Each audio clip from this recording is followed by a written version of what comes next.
Ya, baik Bapak Ibu, terima kasih masih bersama kami di proses dan formulasi kebijakan publik di pertemuan yang kedua ini bersama saya Aris Sulistyo. Dan kalau kemarin kita membahas mengenai itu kebijakan publik, kemudian bagaimana formulasi arti pentingnya dari formulasi kebijakan. Menurut kita hari ini kita akan di sesi yang pertama kita akan membahas mengenai aktor dan perannya dalam formulasi kebijakan. Kemudian nanti di sesi kedua kita akan membahas mengenai model-model formulasi kebijakan. Baik, yang pertama mengingatkan diskusi kita di pertemuan terdahulu mengenai posisi dari formulasi kebijakan dalam konteks kebijakan publik yang ingin saya sampaikan bahwa ini adalah inti dari proses perumusan kebijakan tersebut. Sehingga apa yang terjadi dalam formulasi kebijakan ini menentukan isinya gitu kan. Apakah nanti produknya kebijakan yang muncul itu benar atau salah gitu ya, kebijakan yang benar-benar mengatasi masalah yang muncul atau justru menambah masalah baru. Apakah kebijakan yang akan nanti diambil itu akan cukup efektif diterapkan atau tidak? Atau bahkan bisa diterapkan atau tidak, itu juga akan tergantung dalam proses formulasi ini. Jadi kalau diibaratkan formulasi kebijakan publik ini merupakan dapurnya sebelum kemudian makanan itu hadir. Kebijakan itu adalah makanan, maka formulasi perumusan ini adalah dapurnya, proses pembuatannya. Apakah makanan nanti itu akan enak dimakan, mengenyangkan atau tidak, beracun atau tidak, sesuai dengan keinginan atau tidak, itu tergantung di dapurnya, proses yang ada di dapur. Kalau dalam konteks kesehatan ya ibaratnya ini adalah proses peracikan obat di apotek begitu. Apakah nanti obat yang dihasilkan ini apakah benar menyembuhkan penyakit atau tidak menyembuhkan atau bahkan punya efek samping, apakah cukup efektif dan seterusnya. Ini arti penting dari formulasi kebijakan. Nah, tidak lepas dari itu dalam proses memasak di dapur, dalam proses meracik obat tentu ditentukan oleh siapa orang-orang yang ada di sana, pihak-pihak yang ada di sana, atau bahasa kerennya adalah aktor-aktor yang ada di dalam proses formulasi kebijakan publik itu. Jadi secara sederhana dapat didefinisikan bahwa aktor formulasi kebijakan publik adalah orang-orang maupun kelompok-kelompok yang terlibat dalam suatu proses pembuatan kebijakan. Dan mereka tentu memiliki pengaruh terhadap kebijakan tersebut. Dan bisa dikatakan bahwa aktor ini adalah penentu dari isi kebijakan itu sendiri. Jadi kalau sampai aktornya ini tidak tepat begitu, atau dalam prosesnya aktornya ini saling bermasalah, tentu akan bermasalah juga dalam proses di sana. Kenapa bisa demikian? Ya karena proses mengenai permasalahan publik ini tidak pernah ada habisnya. Kenapa? Logikanya sederhana, bahwa setiap aktor ini memiliki kepentingan-kepentingan yang berbeda. Dan juga mereka bisa jadi mewakili pihak-pihak yang berkepentingan dan ikut menitipkan suaranya. Dalam konteks ini misalnya Dewan Perwakilan Rakyat misalnya.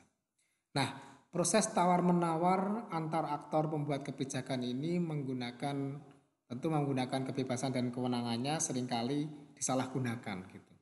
Alih-alih untuk kepentingan rakyat, kepentingan bersama, kepentingan yang lebih besar, tapi mereka menarik untuk kepentingan mereka pribadi. Who gets what gitu kadang istilahnya, siapa dapat apa. Maka foto-foto yang ada di depan kita ini tentu menjadi suatu simbol begitu, kejadian fakta yang nyata ketika tidak mudah begitu menentukan suatu kebijakan karena semua punya peran masing-masing, semua punya kepentingan masing-masing. Kepentingan seorang atau yang berada di dinas pariwisata dengan dinas lingkungan hidup seperti yang kemarin saya sampaikan tentu berseberangan gitu. Di konteks wisata pengennya dapat pengunjung yang semakin banyak begitu, sedangkan di konteks lingkungan hidup pengennya adalah alamnya atau lingkungannya selalu terjaga. Jadi sehingga ada tarik menarik kepentingan ini, nah ini semuanya ada bersumber atau berproses di dalam konteks formulasi kebijakan.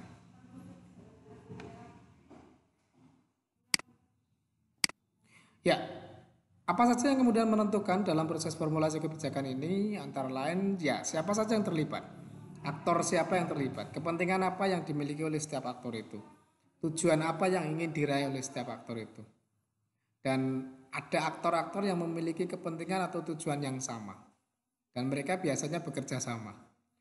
Seperti yang kita tahu gitu kan dalam konteks Dewan Perwakilan entah di DPR atau DPRD, mereka ada partai-partai yang saling berkepentingan yang sama, mereka saling bernegosiasi, ada momentum di setiap aktor untuk kemudian mengartikulasikan, melancarkan atau justru menghambat atau menggagalkan kepentingan lawannya. Ini sangat menarik kalau dibicarakan dalam konteks formulasi kebijakan. Ada alat sarana yang digunakan, kemudian teknik yang digunakan oleh setiap aktor, pengorbanan dan hasil yang diraih, serta penilaian tentang demokratisasi, partisipatif, dan transparansi dari aktor-aktor tersebut.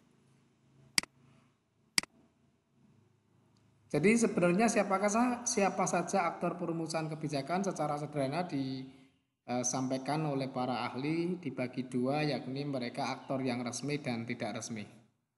Gampang gitu ya mengingat-ingatnya ya. Pemeran resmi atau aktor official dan non official. Yang resmi ya tentu yang mereka yang memang bertugas untuk merumuskan kebijakan. Antara lain agen-agen pemerintah yang ada dalam birokrasi, baik itu dari birokrasi tingkat atas pusat, presiden, jajarannya, menteri sampai ke tingkat bawah gitu ya, kepala desa dan seterusnya. Kemudian ada proses eksekutif, legislatif dan juga yudikatif. Sedangkan yang tidak resmi tentu ini meliputi kelompok-kelompok yang berkepentingan tentang kebijakan itu, ada partai politik dan juga ada warga negara sebagai individu. Secara sederhana, mari kita lihat bahkan di sini aktor kebijakan kalau tadi dikatakan resmi dan tidak resmi, bisa juga dikatakan ini adalah aktornya adalah pemerintah dan non pemerintah.